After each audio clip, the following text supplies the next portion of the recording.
kabarnya semua? Sehat-sehat ya? Alhamdulillah. Baik, jadi ini adalah pertemuan kita yang kedua dan masih bakalan membahas tentang Jepang. Nah, di pertemuan pertama kita yang kemarin itu kita membahas tentang Asia Pasifik dan masuknya Jepang ke Indonesia. Nah, saya bakalan menjelaskan sedikit tentang masuknya Jepang ke Indonesia. Tentu berawal dari pertempuran Asia Pasifik. Nah, jadi meletusnya Asia Pasifik diawali dengan serangan Jepang ke pangkalan laut Amerika Serikat di Pearl Harbor, Hawaii. Pada tanggal 7 Desember 1941, keesokan harinya, yakni pada tanggal 8 Desember 1941, Amerika Serikat, Inggris, dan Belanda mengumumkan perang kepada Jepang. Nah, sehingga berkobarlah perang yang disebut Perang Asia Pasifik. Jepang yang sebelumnya telah menyerbu Cina pada tahun 1937 dan Indochina dengan taktik gerak cepat melanjutkan serangan ke sasaran berikutnya, yaitu Mongtai, Burma, Malaya, Filipina, dan Hindia Belanda. Dalam hal ini bisa disebut Indonesia.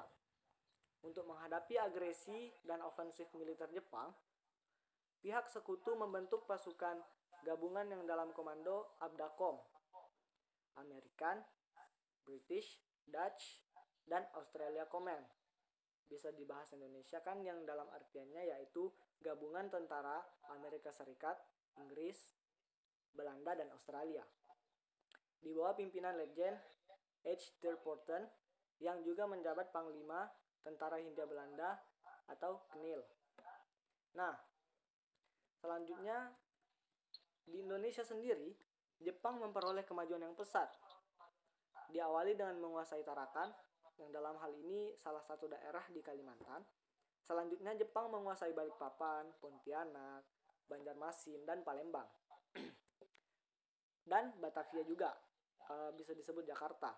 Bogor terus ke Subang, dan terakhir di Kalijati. Dalam waktu yang singkat Indonesia telah jatuh ke tangan Jepang. Penyerahan tanpa syarat oleh Letjen H. Thurpotten selaku Panglima Angkatan Perang Hindia Belanda atas nama Angkatan Perang Sekutu kepada Angkatan Perang Jepang di bawah pimpinan Letjen Hitoshi Imamura pada tanggal 8 Maret 1942 di Linggarjati, menandai berakhirnya kekuasaan pemerintah Belanda di Indonesia dan digantikan oleh kekuasaan kemaharajaan Jepang. Berbeda dengan zaman Belanda yang merupakan pemerintahan sipil, maka zaman Jepang merupakan pemerintah militer. Pemerintahan militer Jepang di Indonesia terbagi atas 3 wilayah kekuasaan, yaitu Tentara 16 atau Angkatan Darat memerintah atas wilayah Jawa dan Madura yang berpusat di Jakarta. Yang kedua, Tentara 25 Angkatan Darat memerintah atas wilayah Sumatera yang berpusat di Bukit Tinggi. Yang ketiga, Armada Selatan 2 Angkatan Laut yang memerintah atas wilayah Kalimantan, Sulawesi, Nusa Tenggara, Maluku, dan Papua yang berpusat di Makassar. Nah, itu adalah salah satu proses masuknya bangsa Jepang di Indonesia. Oke, kita masuk saja ke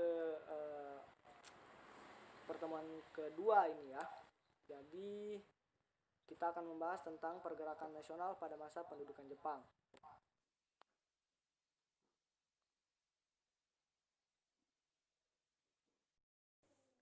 Baiklah, langsung saja saya akan menjelaskan tentang pergerakan nasional pada masa pendudukan Jepang.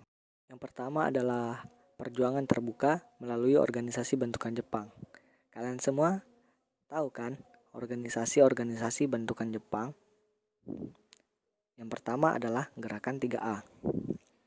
Usaha pertama kali yang dilakukan Jepang untuk memikat dan mencari dukungan membantu kemenangannya dalam rangka pembentukan Asia Timur Raya adalah Gerakan 3A ini. Gerakan 3A ini sendiri mempunyai semboyan Nippon Cahaya Asia, Nippon Pelindung Asia, dan Nippon Pemimpin Asia. Organisasi tersebut dicanangkan pada bulan April 1942. Gerakan 3A ini dipimpin oleh Hiroshi Shimizu, salah satu propagandis Jepang, dan Mr. Samsudin, salah satu rakyat Indonesia. Yang kedua adalah Pusat Tenaga Rakyat atau yang biasa disingkat dengan PUTERA. Karena gerakan 3A dianggap tidak efektif sehingga dibubarkan. Pada bulan Maret 1943, pemerintah Jepang membentuk Pusat Tenaga Rakyat atau biasa disingkat dengan PUTERA yang dipimpin oleh 4 serangkai, yaitu Insinyur Soekarno, Dr. Andes Muhammad Hatta, Ki Hajar Dewantara, dan Ki Haji Mas Mansur. Tujuannya memusatkan segala potensi masyarakat Indonesia untuk membantu Jepang dalam Perang Asia Pasifik, bagi Indonesia untuk membangun dan menghidupkan kembali aspirasi bangsa yang tenggelam akibat imperialisme Barat. Yang ketiga, ada Badan Pertimbangan Pusat Chow Sang-in. Chow Sang-in ini adalah salah suatu badan yang bertugas mengajukan usul kepada pemerintah serta menjawab pertanyaan mengenai soal-soal politik dan menyarankan tindakan yang perlu dilakukan oleh pemerintah militer Jepang. Badan ini dibentuk pada tanggal 1 Agustus 1943 yang beranggotakan 43 orang. Semuanya orang Indonesia dengan Insinyur Soekarno sebagai ketuanya. Yang keempat, Himpunan Kebaktian Jawa atau Jawa Hokokai. PUTERA oleh pihak Jepang dianggap lebih bermanfaat bagi Indonesia daripada untuk Jepang. Akibatnya, pada tanggal 1 Januari 1944, PUTERA diganti dengan Organisasi Jawa Hokokai. Tujuannya adalah untuk menghimpun kekuatan rakyat dan digalang kebaktiannya. Di dalam tradisi Jepang, kebaktian ini memiliki 3 dasar, yakni pengorbanan diri, mempertebal persaudaraan, dan melaksanakan sesuatu dengan bakti. 3 hal inilah yang dituntut dari rakyat Indonesia oleh pemerintah Jepang. Dalam kegiatannya, Jawa Hokokai menjadi pelaksana distribusi barang yang dipergunakan untuk perang, seperti emas, permata, besi, dan aluminium, dan lain-lain yang dianggap penting untuk perang. Yang kelima, itu adalah Majelis Islam A'la Indonesia atau MIAI. Satu-satunya organisasi pergerakan nasional yang masih diperkenankan berdiri pada masa pendudukan Jepang ialah MIAI. Golongan ini memperoleh kelonggaran karena dinilai paling anti barat, sehingga akan mudah dirangkul. MIAI diakui sebagai organisasi resmi umat Islam dengan syarat harus mengubah asas dan tujuannya. Kegiatannya terbatas pada pembentukan Baitul Mal atau badan amal dan menyelenggarakan peringatan hari-hari besar keagamaan. Itu adalah organisasi-organisasi bentukan Jepang. Yang kedua adalah perjuangan bawah tanah. Perjuangan bawah tanah pada umumnya dilakukan oleh para pemimpin bangsa kita yang bekerja di instansi pemerintah Jepang. Jadi mereka kelihatannya sebagai pegawai, namun di balik itu mereka melakukan kegiatan yang bertujuan menghimpun dan mempersatukan rakyat, meneruskan perjuangan untuk mencapai kemerdekaan. Perjuangan bawah tanah terdapat di berbagai daerah seperti Jakarta, Semarang, Bandung, Surabaya, dan Medan. Di Jakarta ada beberapa kelompok yang melakukan perjuangan di bawah tanah. Kelompok-kelompok tersebut antara lain sebagai berikut. Yang pertama yaitu adalah kelompok Sukarni. Jadi pada masa pendudukan Jepang, Sukarni bekerja di Sendenbu atau Barisan Propaganda Jepang bersama Muhammad Yamin. Gerakan ini dilakukan dengan menghimpun orang-orang berjiwa revolusioner, menyebarkan cita-cita kemerdekaan, dan membungkam kebohongan-kebohongan yang dilakukan oleh Jepang. Untuk menutupi gerakannya, kelompok Sukarni mendirikan asrama politik dengan nama Angkatan Baru Indonesia. Nah, di dalam asrama inilah para tokoh pergerakan nasional yang lain seperti Insinyur Soekarno, Dr. Andes Muhammad Hatta, Mr. Ahmad Subarjo, dan Mr. Sunaryo mendirikan para pemuda yang berkaitan dengan pengetahuan umum dan masalah politik. Lalu yang kedua ada kelompok Ahmad Subarjo. Ahmad Subarjo ada masa pendudukan Jepang menjabat sebagai Kepala Biro Riset Kaigun Bukanfu atau Kantor Perhubungan Angkatan Laut di Jakarta. Ahmad Subarjo menghimpun tokoh-tokoh bangsa Indonesia yang bekerja dalam Angkatan Laut Jepang. Atas dorongan dari kelompok Ahmad Subarjo inilah, maka Angkatan Laut berhasil mendirikan asrama pemuda dengan nama Asrama Indonesia Merdeka. Lalu yang ketiga ada kelompok Sultan Syahrir. Kelompok Sultan Syahrir ini berjuang secara diam-diam dengan menghimpun mantan teman-teman sekolahnya dan rekan seorganisasi pada zaman Hindia Belanda. Dalam perjuangannya, Syahrir menjalin hubungan dengan pemimpin-pemimpin bangsa yang terpaksa bekerja sama dengan Jepang. Syahrir memberi pelajaran di Asrama Indonesia Merdeka milik Angkatan Laut Jepang atau Kaigun bersama dengan Insinyur Soekarno, Dr. Andes Muhammad Hatta, Ahmad Subarjo, dan Iwakusuma Sumantri. Lalu yang keempat ada kelompok pemuda. Kelompok pemuda ini pada masa pendudukan Jepang mendapat perhatian khusus sebab akan digunakan untuk menjalankan kepentingan Jepang. Pemerintah militer Jepang menanamkan pengaruhnya melalui kursus-kursus dan lembaga-lembaga pendidikan, seperti kursus di Asrama Angkatan Baru Indonesia yang didirikan oleh Angkatan Laut Jepang. Akan tetapi, para pemuda Indonesia tidak mudah termakan oleh propaganda Jepang. Lalu yang kelima ada perjuangan bersenjata. Jadi, para pemimpin pergerakan nasional semakin tidak tahan menyaksikan penderitaan rakyat dan kesengsaraannya yang memilukan. Oleh karena itu, sebagian dari mereka mulai bangkit menentang Jepang dengan cara perlawanan senjata. Perlawanan bersenjata terhadap Jepang terjadi di berbagai daerah antara lain sebagai berikut. Yang pertama di Aceh, perlawanan meletus di daerah Chot Pling pada bulan November 1942 di bawah pimpinan Tengku Abdul Jalil. Perlawanan ini akhirnya ditumpas oleh tentara Jepang dan Abdul Jalil mati ditembak. Yang kedua di daerah Jawa Barat, yaitu perlawanan meletus pada bulan Februari 1944, yakni di daerah Sukamanah di bawah pimpinan Kiai Haji Zainal Mustafa. Ia tidak tahan lagi melihat kehidupan rakyat yang sudah semakin melarat dan menderita akibat beban bermacam-macam setoran dan kerja paksa. Di samping itu, Kiai Haji Zainal Mustafa juga menolak melakukan seikere. Hal ini dinilai bertentangan dengan ajaran Islam sehingga ia menghimpun rakyat untuk melawan Jepang. Lalu kembali lagi ke daerah Aceh. Di Aceh, perlawanan muncul lagi pada bulan November 1944 yang dilakukan oleh prajurit-prajurit Gyugun di bawah pimpinan Teuku Hamid. Ia bersama satu peleton anak buahnya melarikan diri ke hutan, kemudian melakukan perlawanan untuk menumpas pemberontakan.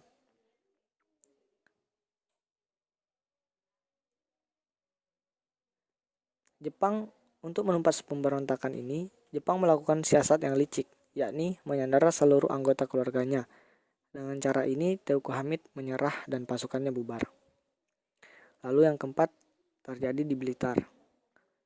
Di Blitar sendiri, perlawanan meletus pada tanggal 14 Februari 1945 di bawah pimpinan Supriyadi, seorang komandan peleton 1 Kompi 3 dari Batalion 2 pasukan peta di Blitar. Perlawanan di Blitar ini merupakan perlawanan terbesar pada masa pendudukan Jepang. Nah, itulah perlawanan-perlawanan yang terjadi yang dibentuk oleh pasukan-pasukan dan kelompok-kelompok dari pemuda-pemuda Indonesia. Tapi rasanya kurang jika kita tidak membahas dampak pendudukan Jepang dalam berbagai aspek kehidupan. Nah, yang pertama ada dari kehidupan politik. Di kehidupan politik, dampaknya sejak awal pemerintahannya, Jepang melarang bangsa Indonesia berserikat dan berkumpul. Oleh karena itu, Jepang membubarkan organisasi-organisasi pergerakan nasional yang dibentuk pada masa Hindia Belanda, kecuali MIAI.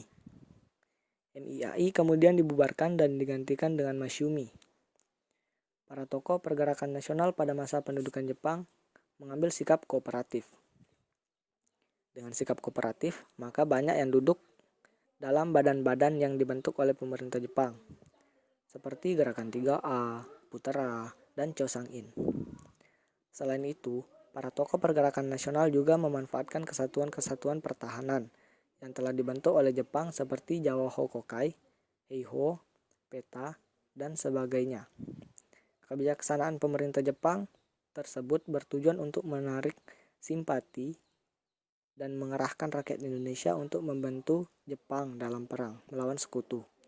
Namun kenyataannya dimanfaatkan oleh para tokoh pergerakan nasional, sehingga lebih banyak memberikan keuntungan bagi perjuangan bangsa Indonesia. Dengan demikian, pemerintah Jepang berhasil melakukan pengekangan terhadap berbagai kegiatan pergerakan nasional, namun tidak berhasil mengekang berkembangnya kesadaran nasional bangsa Indonesia menuju Indonesia yang merdeka. Lalu ini kehidupan dari segi ekonominya. Jepang berusaha untuk mendapatkan dan menguasai sumber-sumber bahan mentah untuk industri perang. Lalu Jepang membagi rencananya dalam 2 tahap. Yang pertama yaitu tahap penguasaan. Tahap penguasaan ini yakni menguasai seluruh kekayaan alam termasuk kekayaan milik pemerintah Hindia Belanda. Nah, itu maksudnya. Yang kedua, ada tahap penyusunan. Tahap penyusunan ini maksudnya itu kembali ke struktur ekonomi wilayah dalam rangka memenuhi kebutuhan perang. Sesuai dengan tahap ini, maka pola ekonomi perang direncanakan bahwa setiap wilayah harus melaksanakan autarki. Memasuki tahun 1944, tuntutan kebutuhan pangan dalam perang makin meningkat. Pemerintah Jepang mulai melancarkan kampanye, pengerahan barang, dan menambah bahan pangan secara besar-besaran yang dilakukan oleh Jawa Hokokai melalui Nagyo Kumiai atau Koperasi Pertanian dan instansi pemerintah lainnya. Pengerahan bahan makanan ini dilakukan dengan cara penyerahan padi atau hasil panen lainnya kepada pemerintah. Dari jumlah hasil panen, rakyat hanya boleh memiliki 40%, lalu 30%-nya diserahkan kepada pemerintah, dan 30%-nya lagi diserahkan ke lumbung untuk persediaan bibit. Tindakan pemerintah ini menimbulkan kesengsaraan, penebangan hutan untuk pertanian, menyebabkan bahaya banjir, penyerahan hasil panen, dan Romusa menyebabkan rakyat kekurangan makan, kurang gizi, dan stamina menurun. Akibatnya, bahaya kelaparan melanda di berbagai daerah, dan timbul berbagai penyakit serta angka kematian meningkat tajam. Bahkan kekurangan sandang menyebabkan sebagian besar rakyat di Indonesia dan di desa-desa telah memakai pakaian dari karung goni atau bagor. Bahkan ada yang menggunakan lembaran karet. Lalu dari segi mobilitas sosial dampaknya yaitu di samping menguras sumber daya alam, Jepang juga melakukan eksploitasi tenaga manusia. Hal ini akan membawa dampak terhadap mobilitas sosial masyarakat Indonesia. Puluhan hingga ratusan ribu penduduk desa yang kuat dikerahkan untuk Romusa, membangun sarana dan prasarana perang seperti jalan raya, jembatan, lapangan udara, pelabuhan, benteng bawah tanah, dan sebagainya. Mereka dipaksa bekerja keras atau Romusa sepanjang hari. Tanpa diberi upah, makan pun sangat terbatas. Akibatnya, banyak yang kelaparan, sakit, dan meninggal di tempat kerja. Untuk mengerahkan tenaga kerja yang banyak, di tiap-tiap desa dibentuk panitia pengerahan tenaga yang disebut Rumokyokai. Tugasnya menyiapkan tenaga sesuai dengan jatah yang ditetapkan. Untuk menghilangkan ketakutan penduduk dan menutupi rahasia itu, maka Jepang menyebut para Romusa dengan sebutan prajurit ekonomi atau pahlawan pekerja. Menurut catatan sejarah, jumlah tenaga kerja yang dikirim ke luar Jawa bahkan ke luar negeri seperti ke Burma, Malaysia, Vietnam, dan Muang Thai atau Thailand mencapai 300.000 orang. Pada bulan Januari 1944, Jepang memperkenalkan sistem Tonarigumi atau rukun tetangga. Tonarigumi merupakan kelompok-kelompok yang masing-masing terdiri atas 10-20 rumah tangga.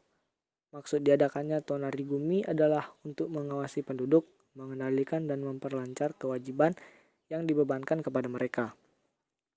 Dengan adanya perang yang makin mendesak, maka tugas yang dilakukan Tonarigumi adalah mengadakan latihan tentang pencegahan bahaya udara, kebakaran, pemberantasan kabar bohong, dan mata-mata musuh. Dari segi birokrasi, yaitu berdampak pada pertengahan tahun 1943, kedudukan Jepang dalam Perang Pasifik mulai terdesak.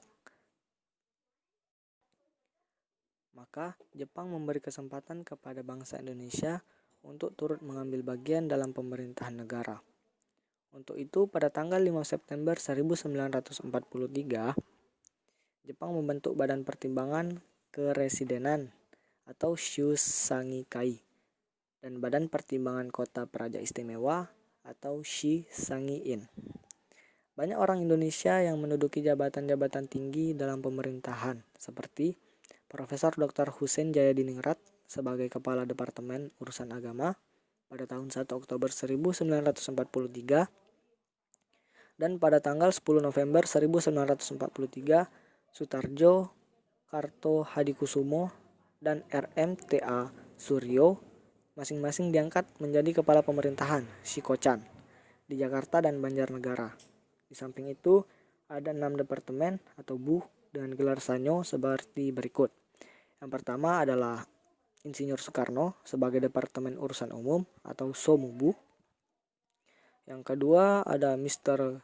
Suwandi dan Dr. Abdul Rashid sebagai Biro Pendidikan dan Kebudayaan, Departemen Dalam Negeri atau Naimubu Bangkyoku. Yang ketiga ada Dr. Mr. Supomo sebagai Departemen Kehakiman atau Shihobu.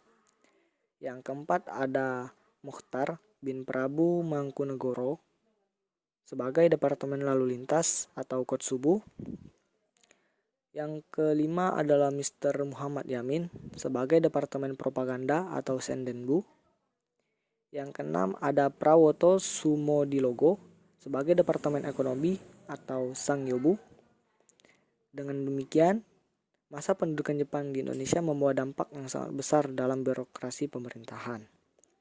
Nah, dampak yang terakhir dari bidang militer sendiri yaitu situasi Perang Asia Pasifik pada awal tahun 1943 mulai berubah. Sikap ofensif Jepang beralih ke defensif. Jepang menyadari bahwa untuk kepentingan perang perlu dukungan dari penduduk masing-masing daerah yang didudukinya. Itulah sebabnya Jepang mulai membentuk kesatuan-kesatuan semi militer dan militer untuk dididik dan dilatih secara intensif di bidang militer.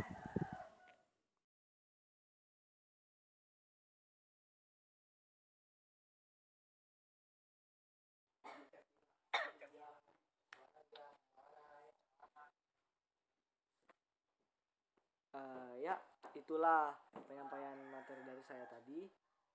Barangkali dari kalian ada yang ingin bertanya atau ada yang belum mengerti, bisa ditanyakan sekarang, dipersilahkan.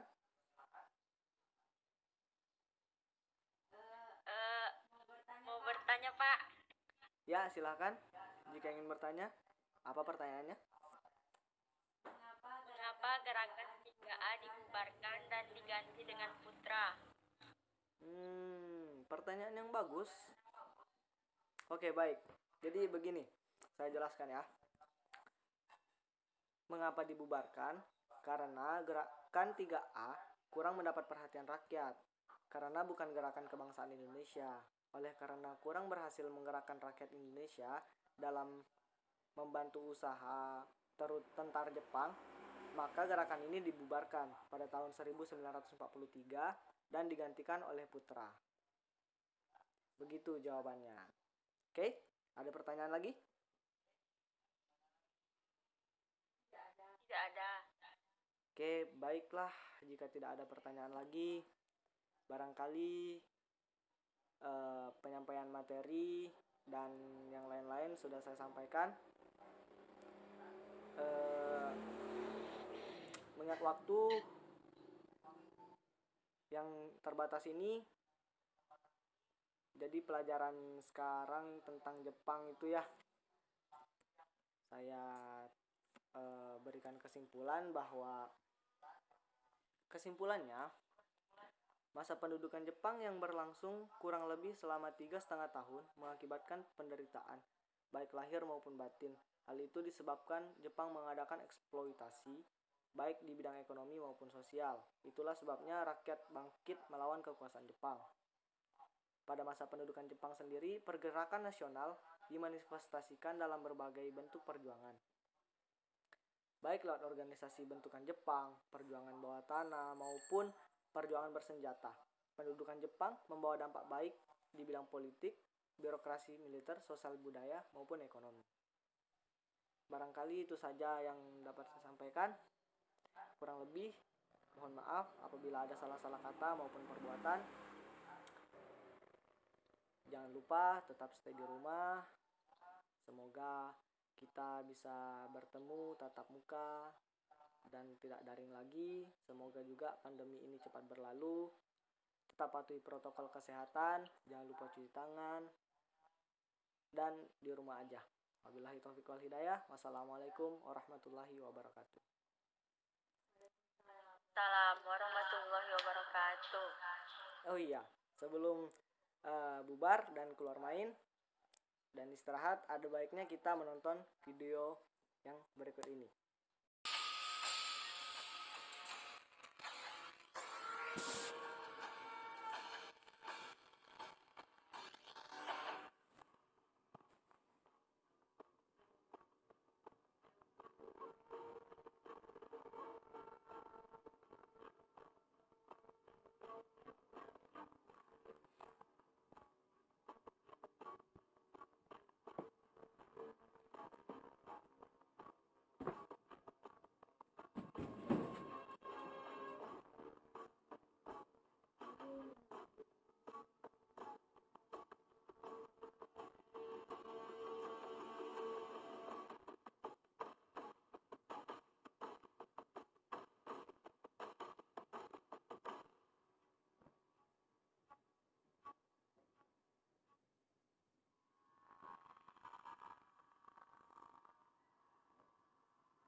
Wow.